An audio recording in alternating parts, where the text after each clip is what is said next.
नमस्कार विद्यार्थियों, मेघराज गुरुकुल में आपका स्वागत है।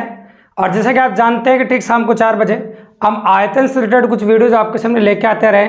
और आयतन जो टॉपिक है गणित में वो पढ़ रहे हैं अपन, जो आपके exam SSC GD, SSC CGL और एसएससी एचएसएल या रेलवे या ऑल अदर कंपटीशन एग्जाम जो राजस्थान सेट, इनमें से किसी की भी आप तैयारी कर रहे हैं उनके लिए काफ़ी मज़ेदार है और काफ़ी इजीली कर सकते हैं। और जो बच्चे बचपन से आयतन, क्षेत्रफल ऐसे टॉपिक से डरे हैं उनके लिए काफ़ी मज़ेदार वीडियोज हम लेके आते रहे अलग अलग, ताकि आप सेपरेटली काफ़ी अच्छे से पढ़ सकें। और आज हम आपके लिए तीसरा वीडियो लेके आए हैं जिसमें हम आपको बेलन के बारे में बताएंगे।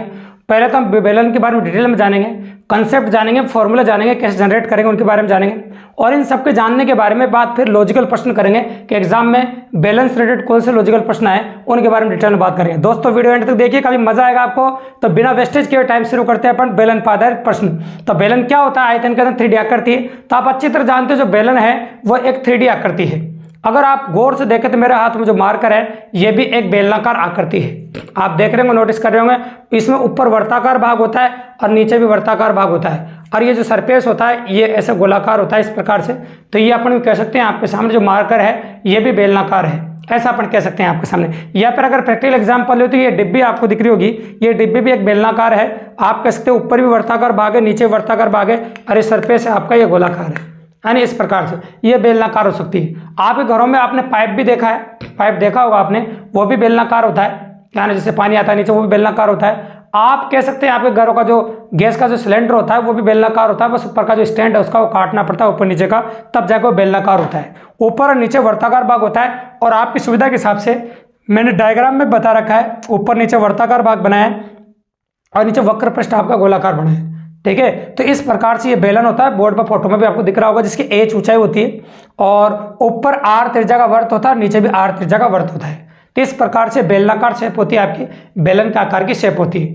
अब इसमें क्या क्या चीजें इंपॉर्टेंट है और क्या क्या चीजों से एग्जाम में क्वेश्चन आए तो उनके बारे में चलो डिटेल में बात करना शुरू करते हैं अपन। सबसे पहले क्वेश्चन बनना तैयार, सबसे पहले इंपॉर्टेंट बात आती है आपकी बेलन का वक्र पृष्ठ का क्षेत्रफल। तो सबसे पहले अपन करने जाएंगे बेलन के वक्र पृष्ठ का क्षेत्रफल। अब बेलन का जो वक्र पृष्ठ होगा, वक्र पृष्ठ का मतलब होगा ये गोलाई वाला भाग। वक्र पृष्ठ का मतलब आप कह सकते हैं, आपके सामने प्रैक्टिकली समझे तो वक्र पृष्ठ का मतलब होता है ये गोलाई वाला भाग। इसको कह सकते हो आप ये गोलाई वाला भाग है, वक्र पृष्ठ है। वक्र पृष्ठ के अंदर ऊपर वाला वर्ताकार ढक्कन भी नहीं लगता और नीचे वाला वर्ताकार ढक्कन भी नहीं लगता। आप कह सकते हो ऊपर ढक्कन भी नहीं लगाना, नीचे भी ढक्कन नहीं लगाना, तो ऐसी गोल गोल बनानी है आपको, उसे बोलते हैं अपन वक्र पृष्ठ। कभी अगर ऐसी खुली टंकी का निर्माण करने की आपको बोले है ना, जिसमें ऊपर भी ढक्कन नहीं है और नीचे भी ढक्कन है और उसका आयतन आपसे पूछे, तो एक बात याद रखना दोस्तों, को उसको लपेटने के बाद जो बनेगा वक्र पृष्ठ, उसको घुमा देगा वक्र पृष्ठ पे जितना चद्दर लगेगा उतना ही चाहिए आपको चद्दर, है ना, अगर चद्दर लाने की बोले आपको, क्योंकि दोनों साइड ढक्कन तो लगाना ही नहीं। तो सबसे पहले अपन बात करेंगे आपके सामने वक्र पृष्ठ का क्षेत्रफल। तो वक्र पृष्ठ क्या होता है आपका? परिधि और ऊंचाई तक फैलेगा। नीचे परिधि तक है, इसका जो वक्र पृष्ठ है वो परिधि है और ऊपर ऊंचाई तक फैलेगा। तो आप कह सकते हैं वक्र पृष्ठ का जो क्षेत्रफल होता है वो परिधि गुणा ऊंचाई होता है। वक्र पृष्ठ का जो क्षेत्रफल होता है वो परिधि गुणा ऊंचाई होता है, परिधि गुणा ऊंचाई। तो ये मैंने लिखा आपके 2 पाई आर गुणा एच। तो आप कह सकते हैं वक्र पृष्ठ का क्षेत्रफल 2 पाई आर एच। वक्र पृष्ठ का जो क्षेत्रफल होगा आपका वो 2 पाई आर एच आप कह सकते हैं। ये हो गया आपका वक्र पृष्ठ का क्षेत्रफल। ठीक है, ये ले लिया अपन ने वक्र पृष्ठ का क्षेत्रफल, कोई दिक्कत नहीं, बिल्कुल नॉर्मली इजीली अपन ले लिया। ये हो गया आपका वक्र पृष्ठ का क्षेत्रफल। इसके बाद होता है आपका संपूर्ण पृष्ठीय क्षेत्रफल, दूसरा वाला। तो संपूर्ण पृष्ठीय क्षेत्रफल क्या होता है?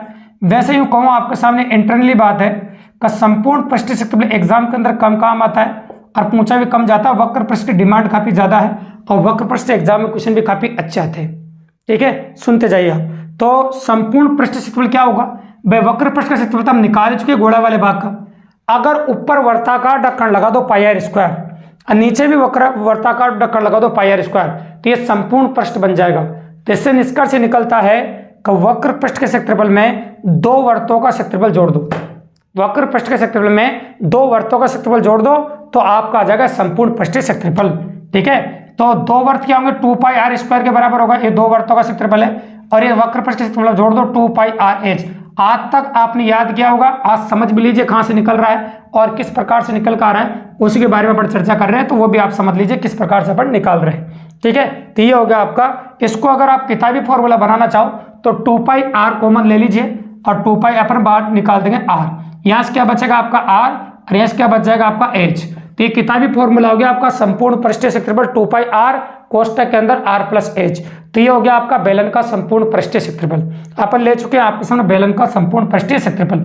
एकमात्र ऐसी चीज है जो तीसरी इंपॉर्टेंट है, जो एग्जाम के अंदर सबसे ज्यादा पूछी गई है और आगे भी सबसे ज्यादा आने का चांस है, वह है आपका बेलन का आयतन। सबसे इंपॉर्टेंट वेरिएंट और क्वेश्चन भी काफी अच्छे इसी से बनते हैं। तो बेलन का जो आयतन होता है आपका वो क्या होता है, आयतन का मतलब होता है भराव क्षमता। तो बेलन के अंदर कितनी चीज भरी जा सकती है, कितना लिक्विड भरा जा सकता है, वो आयतन पे डिपेंड करता है। ठीक है, तो भराव क्षमता का मतलब जब भी कोई भी वस्तु इस बेलन के अंदर अपन भरेंगे तो पहले तो इस वर्ताकार भाग में फैलेगी और एच ऊंचाई तक फैलेगी। अतः आप कह सकते हैं कि वर्ताकार क्षेत्रफल में फैलेगी। तो वर्त के क्षेत्रफल को अगर ऊंचाई से गुणा कर दो, वर्त के क्षेत्रफल को ऊंचाई से गुणा कर दो तो बेलन का आयतन आ जाता है। वर्त के क्षेत्रफल को ऊंचाई से गुणा कर दो तो बेलन का आयतन आ जाता है। तो मैं वर्त के क्षेत्रफल जो है पाई आर स्क्वायर, उसको मैं ऊंचाई से गुणा कर रहा हूं। तो वर्त के क्षेत्रफल को मैं ऊंचाई से जैसे गुणा कर रहा हूं तो मेरे बेलन का आयतन आ रहा है।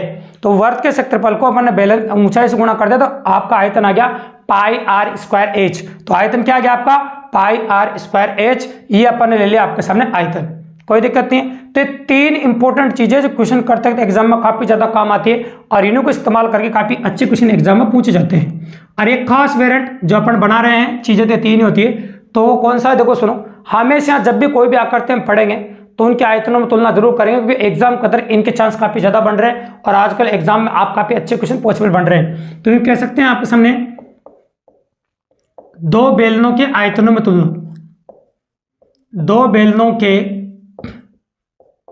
आयतनों में तुलना। तो आप कह सकते हैं दो बेलनों के आयतनों में तुलना किस प्रकार से होगी और दो बेलनों के आयतनों में हम तुलना कैसे करेंगे, तो उसके बारे में थोड़ी सी बात करने वाले हैं अपन, वो देखिए आप। तो दो बेलनों के आयतनों में तुलना, किस में तुलना, दो बेलनों के आयतनों में तुलना।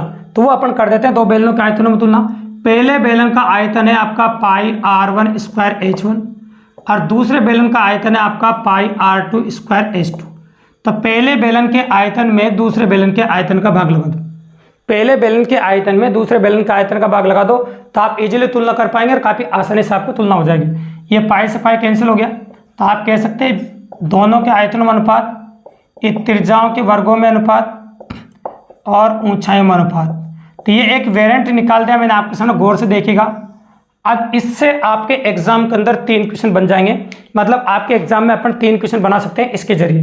तो ये हो गया आयतनों में अनुपात, ये त्रिज्याओं में अनुपात, ये ऊंचाइयों में अनुपात। तो मेरे पास इस वेरिएंट को अगर आप गौर से देखें तो मेरे पास तीन अज्ञात अनुपात है। इस वेरिएंट को अगर गौर से देखें तो मेरे पास तीन अज्ञात अनुपात है। एक तो आपका आयतनों में अनुपात है, एक आपका त्रिज्याओं में अनुपात है और एक आपका ऊंचाइयों में अनुपात है। तो पेपर वाला इन तीनों आयतनों में से कोई से भी दो आयतन दे दे, या यूं कह सकते हैं पेपर वाला इन तीनों वेरिएंट में से कोई से भी दो अनुपात दे दे आपको, तीसरा अनुपात आपसे पूछ सकता है। अगर आयतनों का अनुपात और त्रिज्याओं का अनुपात दे दे तो ऊंचाइयों को पूछ लेगा, अगर त्रिज्या और ऊंचाई को दे दे तो आयतनों का पूछ लेगा, और आयतन और ऊंचाई को दे देगा त्रिज्याओं का पूछ लेगा। तो एक क्वेश्चन ऐसा मैं आपको बताऊंगा ताकि आपके अच्छे समझ जाए कि एग्जाम में क्वेश्चन कैसा आएगा। तो एक क्वेश्चन तो अपन लेने जा रहे हैं, उसको गौर से देखिएगा। तो दो बेलनों के आयतनों में 8:27 का अनुपात है। संख्या अपनी मर्जी की मान रहे हैं, एग्जाम वाला कुछ भी ले सकता है। तो दो बेलनों के आयतनों में 8:27 का अनुपात है और उनकी त्रिज्याओं में 2:3 का अनुपात है। त्रिज्याओं में अनुपात दे रखा है 2:3 का। तो उनकी ऊंचाइयों में अनुपात ज्ञात कीजिए। मैंने अपने क्वेश्चन में ऊंचाइयों में अनुपात पूछी और आपसे पूछा ऊंचाइयों में अनुपात ज्ञात कीजिए, ऐसा आपसे पूछा गया है। तो निकाल सकते हैं, कौन सी बड़ी बात हो गया क्वेश्चन। तो कैसे हो गया, ये 8/27 ऐसा कैसे लिखो, 2 का जो स्क्वायर होगा 4 हो जाएगा, 3 का स्क्वायर आपका 9 हो जाएगा, और ये ऊंचाइयों में अनुपात आप ऐसा कैसे लिखिए। अब काटना बाकी रह गया बस, 4 से 8 कट जाएगा आपका 2 बार, 9 से कट गया आपका 3 बार। तो आप इजीली कह सकते हैं कि जो ऊंचाइयों में जो अनुपात है आपका वो आ गया 2:3। तो आप कह सकते हैं ऊंचाइयों में अनुपात होगा आपका 2:3। इस प्रकार से इस वेरिएंट में आपका 3 क्वेश्चन बनते हैं और 3 में से एक क्वेश्चन मैं बता चुका हूँ। अब इस वेरिएंट से अगर एग्जाम में कोई भी क्वेश्चन आ जाए आपको, आप एनालिसिस कर रहे देखो, तो आप इजीली कर पाएंगे और काफ़ी आसानी से क्वेश्चन कर देंगे। ठीक है, तो ये था आपका पहला क्वेश्चन। अब आते हैं अपन क्वेश्चन नंबर 2 पे, जो बिल्कुल ही फॉर्मूला बेस है, लेकिन लैंग्वेज क्वेश्चन की काफ़ी अच्छे इसलिए करा रहे हैं, तो क्वेश्चन में तो कोई दम नहीं है, देखेगा। तो मैं कह रहा हूँ आपके सामने कि आपको एक बेलनाकार कुआं खोदना है जिसकी ऊंचाई 20 मीटर होना चाहिए, है ना। एक बेलनाकार कुआं खोदना है जिसकी ऊंचाई कितनी होना चाहिए, 20 मीटर होना चाहिए, और आधार की त्रिज्या 7 मीटर होना चाहिए। एक बेलनाकार कुआं खोदना है जिसकी ऊंचाई 20 मीटर होना चाहिए और आधार की त्रिज्या 7 मीटर होना चाहिए। तो उस कुएं से निकाल के मिट्टी का आयतन ज्ञात कीजिए। उस कुएं से निकाल के मिट्टी का आयतन ज्ञात कीजिए। तो पहले तो बताइए मिट्टी कहाँ से निकली? कुएं में से। तो मिट्टी का आयतन बराबर कुएं का आयतन, और कुआं कैसा खोद रहे हैं अपन? बेलनाकार, तो कुएं का आयतन बराबर बेलन का आयतन। अतः स्ट्रेटली डायरेक्टली कह सकते हैं कि मिट्टी का आयतन बराबर बेलन का आयतन। तो डायरेक्टली एग्जाम वाले ने नहीं पूछा, लेकिन वो पूछने ये चाहता कि बेलन का आयतन क्या होगा, क्योंकि बेलन का आयतन बराबर मिट्टी का आयतन, मिट्टी का आयतन बराबर कुएं का आयतन। तो आप इजीली कह सकते हैं। आपसे सिर्फ आयतन पूछा है बेलन का, सिंपल से क्वेश्चन पूछा है, बस लैंग्वेज जोरदार है और इसलिए लैंग्वेज की वजह से क्वेश्चन कराया है। तो पाई का मान 22/7, आर का मान 7×7 और एच का मान अपन रख दिया 20। अब आप काटना बाकी रह गया जिसमें आपका आंसर आ जाएगा। आप 7 काट दीजिए। अब 22 को 7 से गुणा करने पर आपका आता है 154 और फिर आप 20 से गुणा कर लीजिए। ठीक है, कोई दिक्कत नहीं। अब क्या कर सकते हैं आप, ये 0 ऐसे कैसे, 2 चौक 8, 10 का 0 8 से लिख, तो 3080 ये आ गया आपका। अगर आयतन है तो मीटर क्यूब हो जाएगा। ठीक है, तो ये आ गया कुएं का आयतन। मतलब कुएं से निकाल के मिट्टी का आयतन, कुएं का आयतन को या बेलन का आयतन को, तीनों एक ही है। ये बोलने का तरीका थोड़ा अच्छा था, इसलिए पॉसिबिलिटी इसकी काफी मजेदार थी। अब आते हैं प्रैक्टिकली और लॉजिकली क्वेश्चन पे। ये तो फॉर्मूला बेस्ड क्वेश्चन था। अब एक लॉजिकल प्रश्न ले रहा हूं मैं आपके सामने, और उसमें लैंग्वेज बोल रहा हूं कि एक आयताकार चद्दर है मेरे पास ऐसी। चादर आप जानते ही है ना, ये चद्दर है लोहे की। एक आयताकार चद्दर है मेरे पास इसकी, जिसकी जो लंबाई है वो मैंने 88 मीटर दे रखी है। ठीक है, लंबाई कितनी दे रखी है? 88 मीटर। और जो चौड़ाई है उसकी वो मैंने 20 मीटर दे रखी। ठीक है, अभी बोला गया है कि इस चद्दर को फोल्ड कर दो। इस चद्दर को क्या कर दो आप? फोल्ड कर दो। फोल्ड करने के बाद इससे एक खुली टंकी का निर्माण करना है, तो उस टंकी का आप आयतन ज्ञात कीजिए। इसको फोल्ड किया गया है और इसको फोल्ड करके एक खुली टंकी का निर्माण किया गया है, तो बनने वाली टंकी का आयतन ज्ञात कीजिए। तो फोल्ड में करके आपको बता देता हूँ। एक पेपर ले लेते हैं ब्लैंक, कोई सा भी। तो मैं एक ब्लैंक पेपर ले लो आपके सामने। आयताकार चद्दर, इसको आप आयताकार चद्दर मान लीजिए। देखो आप ये ऐसा आयताकार चद्दर मान लीजिए आप इजीली। इसकी जो लंबाई आपको 88 मीटर दे रखी है और इसकी जो चौड़ाई वो 20 मीटर दे रखी है। अब क्या करेंगे आप, इसको इस प्रकार से फोल्ड किया गया है, ऐसे बेलन बनाने के लिए ऐसा फोल्ड किया है। अब फोल्ड करने के बाद ये क्या होते हैं, जो बनाने वाले होते हैं ना, यहाँ पर बेल्डिंग कर देते हैं या फिर यहाँ पर कुछ ठोक देते हैं ऐसे। तो देखो आप नोटिस कर रहे होंगे, ऐसा बेलनाकार एक टंकी बन गई है। इसका आयतन मतलब इसकी भराव क्षमता आपसे पूछी गई है। तो आपने एक नोटिस किया कि इसकी जो लंबाई थी, ये लंबाई थी, ये तो इसकी परिधि बन गई। तो लंबाई तो कन्वर्ट होगी परिधि में, और जो चौड़ाई थी वो कन्वर्ट होगी ऊंचाई में। ये आपने अच्छे से देख लिया। ठीक है, गौर से देखिए आप। तो मैं कह सकता हूँ आपके सामने, ये तो बढ़ गई ऊंचाई, चौड़ाई तो क्या बढ़ गई? ऊंचाई, और ये जो आपकी लंबाई थी ये बढ़ गई परिधि। अब परिधि से आप त्रिज्या निकाल सकते हैं। तो और इसका आयतन आपसे पूछा गया, तो आयतन टंकी का आप निकाल ही देंगे। पहले यहाँ से हम आर निकाल देते हैं। तो 2 × 22/7 × आर बराबर 88। अब 22 से कट जाएगा आपका 4 बार और 2 से कट जाएगा आपका 2 बार, और 7 को अंदर गुणा कर दो तो आर बराबर हो जाएगा आपका 14। मतलब आर की वैल्यू निकाल चुके हैं अपन 14, मतलब आर का मान जो आ गया आपका वो 14 आ गया। तो कोई दिक्कत नहीं, बिल्कुल नॉर्मली। अब आर का मान निकालने के बाद आयतन निकालना तुम्हारे लिए कौन सी बड़ी बात है? पाई r² h। पाई का मान अच्छी तरह जानते हैं 22/7, आर का मान 14 × 14 और ये आपका 20। अब आप कह सकते हैं आपके सामने 7 से कट गया आपका ये 2 बार, और अगर इसको अपन सोल्व करें तो आता है आपका 616, और 616 को बस आपको 20 से गुणा करना। 616 को आपका किससे गुणा करना? 20 से, जिसमें आपके आंसर पॉसिबिलिटी बनेगी। तो चलो ये 0, 12 का 2 हासिल 1 और 3 हो जाएगा, 6 दूनी 12, तो हो जाएगा 12,320 मीटर क्यूब। ये आ गया आपका उस टंकी का आयतन जो अपन ने आसानी से निकाल दिया।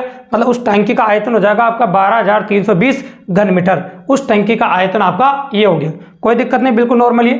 अब एक और लॉजिकल प्रश्न हम आपके सामने लेने जा रहे हैं, क्वेश्चन नंबर 4, जो इसका आखिरी क्वेश्चन है। वो भी काफी पॉसिबल क्वेश्चन है, काफी मजेदार क्वेश्चन आप कर सकते हैं। कंटेंट में आपके सामने बता चुका हूं, तो उस क्वेश्चन की लैंग्वेज सुनिएगा आप। उस क्वेश्चन में आपको दे रखा है एक तो आयतन, एक बेलन का आयतन दे रखा है आपको। जो आयतन है आपका बेलन का, प्रैक्टिकली आप जानते हैं आयतन ये होता है पाई r² h, और ये दे रखा है आपको 924 घन मीटर।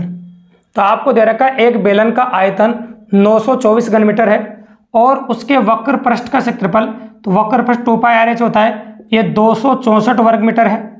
ये दोनों दे रखे हैं आपको। तो ये पूछा, तो बताइए उस बेलन का ऊंचाई ज्ञात कीजिए। उस बेलन की ऊंचाई आपसे पूछी है, 2 इन्फॉर्मेशन आपको दे रखी है। तो दोस्तों आपको एक तो आयतन दे रखा है और एक वक्र पृष्ठ का क्षेत्रफल दे रखा है। अगर ये दोनों देकर आपसे ऊंचाई पूछे, तो जो ज्यादा है उसके मान में छोटे वाले के मान का भाग लगा दो, तो यहां से एक वेरिएंट निकालने में कामयाब हो जाएगा। तो आयतन में मैं वक्र पृष्ठ का भाग लगा रहा हूं ताकि मैं एक वेरिएंट निकालने में कामयाब हो जाऊं। तो एक वेरिएंट किस प्रकार से निकालेंगे, देखिए आप जो कट रहा है उसको काट देते हैं। पाई से पाई कट गया आपका, एच से एच भी कट गया, एक आर से एक आर भी कट गया, और 2 से 132 बार कट गया। 2 से कितनी बार कट गया आपका, 132 बार। ठीक है, देखते जाइए। अब आपको 132 से ये काटना है जिससे आर का मान आपका आ जाएगा। अब देखो आपको अगर मान लो 11 का पार्ट आता है तो 11 से काट लो, 11 एकम 11, 11 दूनी 22, ऐसे कह सकते हो आप। फिर 11 से काटो, 11 अट्ठे 88, 11 चौक 44। अब 12 का पार्ट बोल दो, 12 छंग 72, 12 सत्ते 84, आप कह सकते हैं। तथा आर का जो मान है आपका 7 मीटर आ गया। लेकिन तुम्हारे मन में एक ख्याल आ रहा होगा कि सर हमने त्रिज्या थोड़ी पूछी, हमने तो ऊंचाई पूछी, ये एग्जाम वाले ने ऊंचाई पूछी। तो अपन ने त्रिज्या तो निकालने में कामयाब हो गए। जब त्रिज्या निकाल दी तो या तो इसमें मान रख दो नीचे वाले समीकरण में, या ऊपर वाले में रख दो, त्रिज्या का मान ऊंचाई आ जाएगी आपकी। तो नीचे वाला थोड़ा आसान पड़ेगा, इसमें स्क्वायर नहीं है इसलिए नीचे वाले में रख देता हूं मैं। तो नीचे वाले मान रख रहा हूं मैं, देखिएगा आप 2 गुणा 22/7 गुणा R 7 गुणा H बराबर 264, ये मैंने मान रख दिया आपके सामने। आप काट देते हैं जिसमें H का मान आ जाएगा जो ऊंचाई मैंने पूछी है। इस 7 कट गया आपका, 2 से काटोगे 132 बार कट जाएगा, और आपके सामने 22 से काटेंगे आप तो 22 कम 22, 22 दूनी 44, 22 तिया 66, 22 चौक 28, 22 पंजे 110 और 22 छंग 132। तो H बराबर आ जाएगा आपका 6 मीटर। तो जो आपका जिस बेलन की ऊंचाई के बारे में बात करी थी, उस बेलन की जो ऊंचाई आपकी 6 मीटर हो जाएगी। बस उस बेलन की ऊंचाई आपकी 6 मीटर आ जाएगी। बिल्कुल सिंपल सी बात है और इस प्रकार से अपन कर सकते हैं। तो दोस्तों आपको वीडियो पसंद आया, मजा आया आपको, वास्तव में कंटेंट बहुत जनरेटेड लगाओ और कंटेंट आपके एग्जाम के साथ काफी मजबूत लगाओ। और इस प्रकार के और भी वीडियो मेरे साथ जानना चाहते हैं या देखना चाहते हैं तो मेरे चैनल को सब्सक्राइब कर दीजिए, बेल आइकन को प्रेस कर दीजिए। और रोज मिलते हैं ठीक शाम को 4 बजे आपको एक शानदार कंटेंट के साथ, शानदार वीडियो के साथ, और आपकी तैयारी बेहतर बनाने के लिए। तो बने रहे मेरे यूट्यूब चैनल पर। फिर मिलते हैं नए वीडियो में। धन्यवाद दोस्तों।